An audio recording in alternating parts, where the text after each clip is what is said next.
The cascading afterglow of a cigarette. Perhaps dim the lights a little bit. Well, I'd do that, but first off, you wouldn't see me, and secondly, that whole cigarette thing is so 2010, at least for me. Let's talk about some Forgotten Tomb. Let's talk about their new album, And Don't Deliver Us From Evil.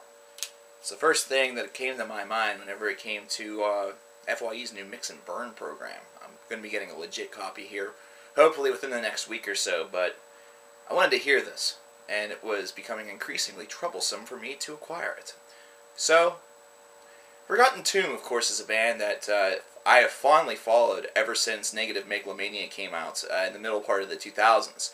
Really, really loved that disc, and I explored their past discography and really enjoyed that as well, and thought that maybe that was going to be the last of the new material that I was going to hear.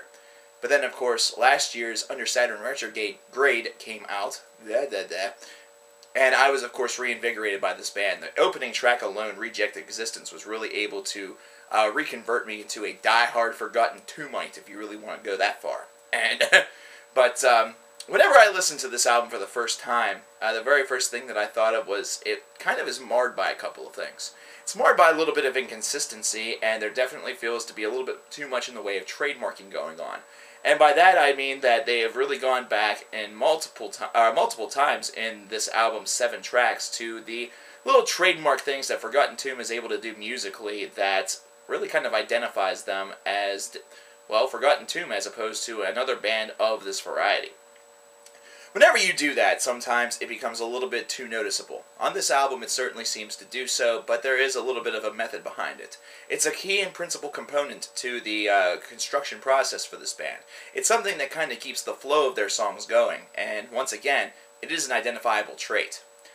With this album, there was one thing that seemed to be, well, noticeably missing, and that was the concept of cleaner vocals, something that has been on both of the last 2 records and has made sporadic appearances on some of their earlier work, but it was the most noticeable on last year's Under Saturn Retrograde, and it was also very noticeable in Negative Megalomania. And I really like the clean vocals. I've always liked the clean vocals of this band because they feel extremely rough, almost as though they are being done through the perspective of someone who's literally bleeding their heart dry as they're singing each and every note, so props to Air Morbid on that one. This album, though, does have some cleans in it. Track 6, which is called Adrift, is one in which the clean vocals are certainly an omnipresent force on it. And it's actually something that propels this album, or at least the song, should I say, to a very good height. And really, whenever I was traversing my way through this album, through the first couple of tracks, I definitely felt that there was something that was kind of missing. However, on certain tracks, such as the title track, which is track number 2, there was a little bit more of a feeling of openness to the construction process. There's a little bit more in the way of maybe a little bit of progression that's being doused in there amongst the doom and gloominess that is presented through this band. This is definitely a depressive doom/black metal product.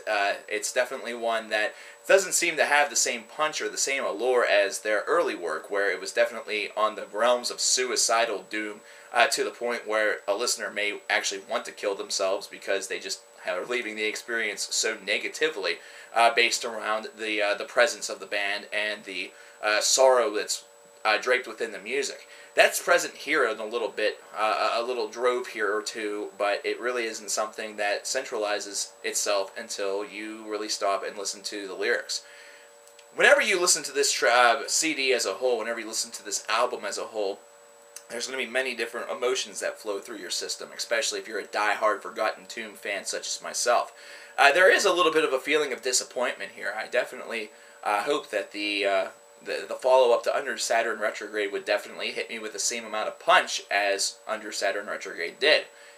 But the one thing that I do always remember is an interview that I read with Air Morbid from Forgotten Tomb a number of years ago, who basically said, well, for one, we don't give a fuck.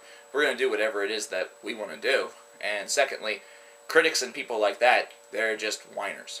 So maybe I am whining a little bit, and that's cool. I can understand that. Whining's part of my job, and I'm not very good at it, so obviously I'm more of the ragey, bitchy type of person anyway, so I'm going to leave my claws in on this one.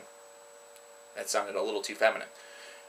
At any rate, this album definitely does have a bit of a consistency to it, though. With each passing track, there definitely is a presence there, and it is something that stands very strongly on a personal level or on an individual level as far as the tracks are concerned.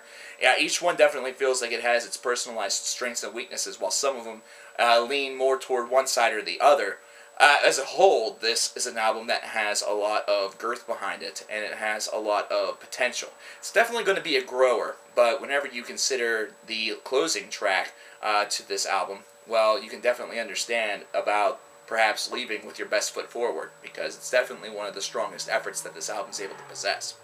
The 7-track runtime is not something that should really discourage you or really be all that, concerning for you, considering Negative Megalomania had, I think, 5, so this is not something that's all that new for Forgotten Tomb.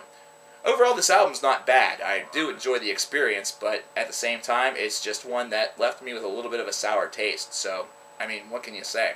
I have to give this one about a 7.5 out of 10. It's a refreshing experience to get a Forgotten Tomb album, a new one, this fast after the old. But, well, considering the product that I got and my sort of lacking of satisfaction with it, somewhat, well, I almost wish that I had to wait a little longer. But, hey, it is what it is. So, what do you guys think about this album?